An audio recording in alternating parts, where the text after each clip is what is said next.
Don't forget to subscribe to our channel and hit the bell icon so you're notified when we have a new video ready. Now, finding a good smartphone camera in the budget segment can be tough. Xiaomi so far has managed to dominate this area and they even have their selfie-focused Y series of smartphones.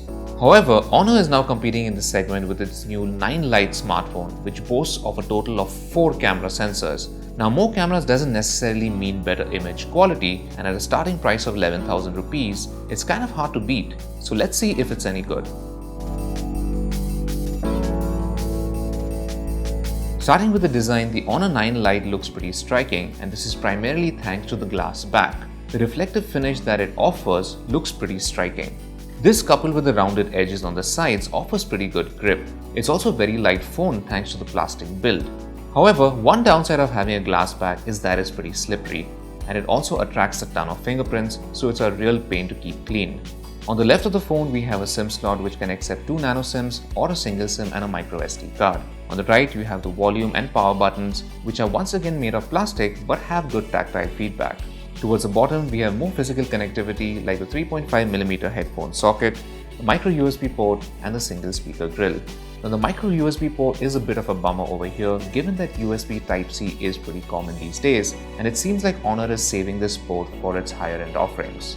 The front of the 9 Lite is dominated by the 5.65-inch 18:9 full-view display. Now, this has a Full HD Plus resolution, and the brightness levels and colors are pretty good. The phone also has very slim bezels all around, and there's just enough space on the top to accommodate the 2 camera sensors, the earpiece and the status LED, and a logo at the bottom. Now, around the back, we also have the other set of cameras along with the LED flash and the fingerprint sensor in the middle. Now, the fingerprint sensor can be used for other tasks as well besides unlocking the phone, so you can swipe down to pull down the notification shade or use it to answer calls, take pictures or browse through your photos.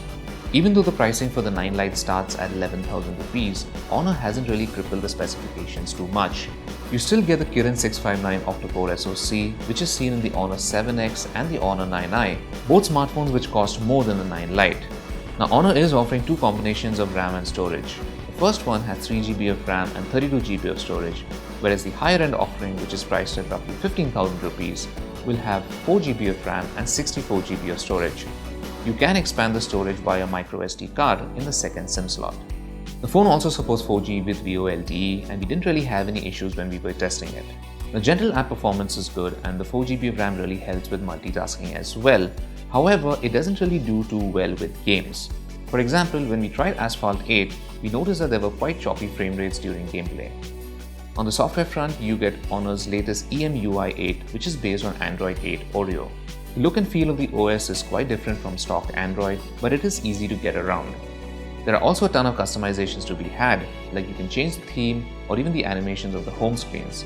Some additional noteworthy features include Huawei Share, which kind of works like Apple's AirDrop, except that it only works with Huawei devices. Wi-Fi Plus is also a neat feature which automatically switches between your Wi-Fi network and your mobile data depending on which connection is stronger. Then there's Huawei Cloud, which lets you back up your contacts, messages, etc. to the cloud.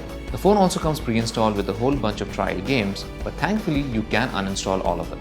Now, during regular usage, we did notice that the phone does get warm pretty quickly.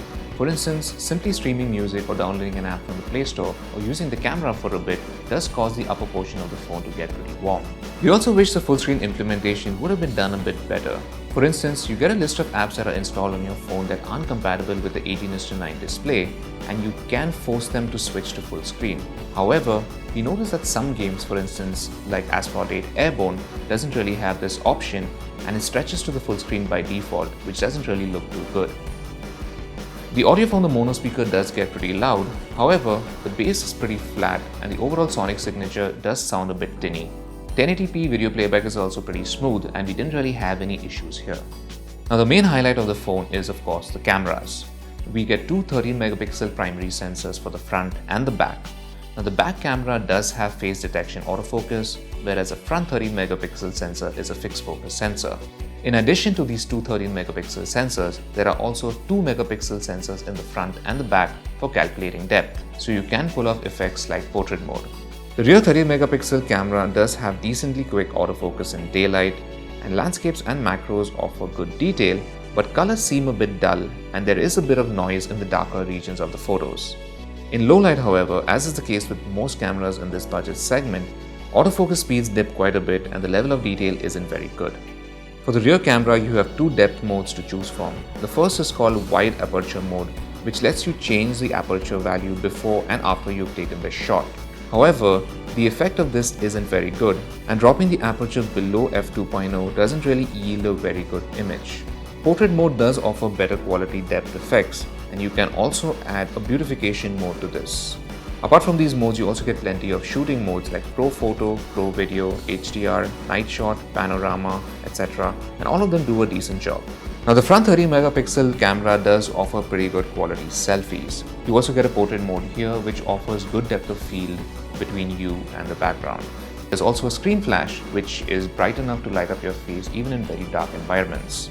Apart from this, you also get a few gestures for taking selfies like palm gesture, and you can even control it with your voice. Video recording maxes out at 1080p, however there's no electronic stabilization, so videos are kind of shaky if you tend to move about. Image quality is also pretty average, and in low light, the footage tends to get a bit noisy and details are quite blurry. The battery in the Honor 9 Lite didn't fare too well in our HD video loop test, although with actual usage, we managed to make one full charge last from morning to night by keeping the usage light. We did notice that the battery level dips rather quickly when playing heavier games, even for short durations. In order to squeeze out more battery life, you can enable Smart Resolution, which automatically switches to a lower resolution, or you could do this manually. Now at 11,000 rupees, the base model is one of the better 18:9 smartphones in the market. However, the 4GB version feels a bit too expensive at 15,000 rupees. This version also tends to overlap with the Honor 7X, which does offer fewer cameras, but in return you get a metal body and a slightly bigger display and battery. However, if you're going to be spending 15,000 rupees, and we do feel that you're better served with other phones like the Moto G5s Plus or even the Xiaomi Mi A1.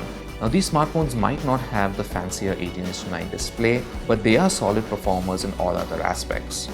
Or you could wait a bit longer for Xiaomi to launch its Redmi 5 Plus in India. So thanks for watching our review of the Honor 9 Lite, and for all things tech, log on to gadgets360.com.